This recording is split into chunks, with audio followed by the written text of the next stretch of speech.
Learned many moons ago that it's not the worst idea to put a checkup on the other side of it.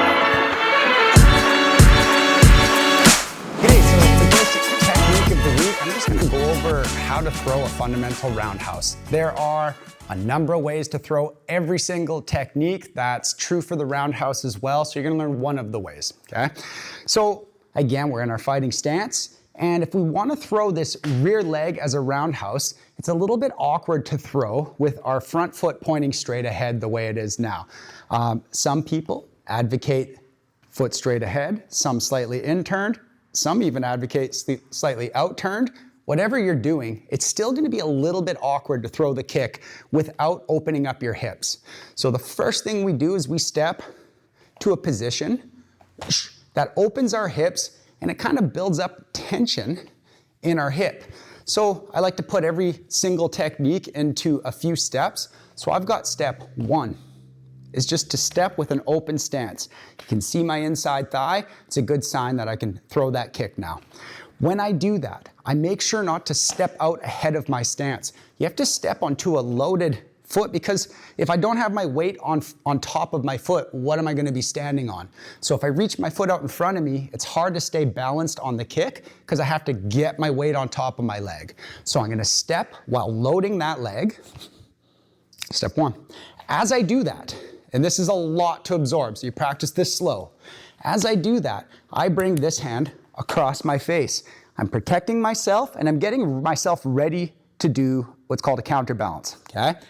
As I do that, I also want to get this hand involved in helping me. So again, there's a lot going on. I step, I bring my hand across my face, and I'll let this one drop. You'll see different people here, whether they straighten their arm or not, and someone's gonna say you shouldn't drop your hand, but I would ask you to watch any of the pro Thai fighters. I'll bet you they're dropping their hand a little bit. At least most of them are. So we're gonna step, we're gonna protect ourselves while loading up. Step one. Step one has all those parts to it. Boom. Step two, I've loaded my leg. So just to start, if you wanna practice the motion, don't even worry about kicking. Just lift this hip first, leg follows, and then your hands just are doing this motion. Step and set. This foot here, you'll see my heel lift. And now I'm getting that little bit of rotation that's gonna allow me to kick right through my target. Step and set. This time I'm gonna stretch my leg out as I swing and kick. Step and set, swing and kick. If you miss your roundhouse, this style of roundhouse where you're really putting the power in, you're probably gonna spin around. People do that lean back. You wanna make sure you're balanced and in stance. Step and set, swing and kick. Make sure you're landing in a decent stance, okay? So if I don't do it in two steps, it's quite a bit easier because I can borrow from the momentum of this motion. And I'm right back in stance.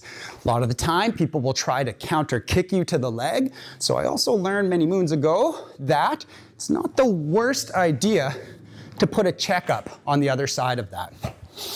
Step and set your hands. 1, 2, 3. Things are happening. Boom. I'm going to drive off the back hip, foot, and then you'll see this heel lift as I send the kick out and pivot in. And then you just stretch out your leg. Step and set, swing, pivot, and you've got that optional check at the end of it if that's becoming a problem for you.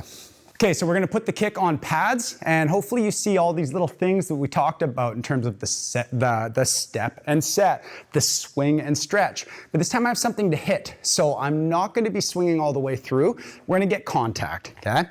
So I'll just do one. And I'll give you one more. Okay. When I hit a person, last thing I want to do is kind of get off balance just because I've made contact. So here's what it might look like before you're thinking about that. And then you're coming back slow. Well, you're open to a counter in that case, and you might be a little more available to have your kick caught. So there's a few things you can do.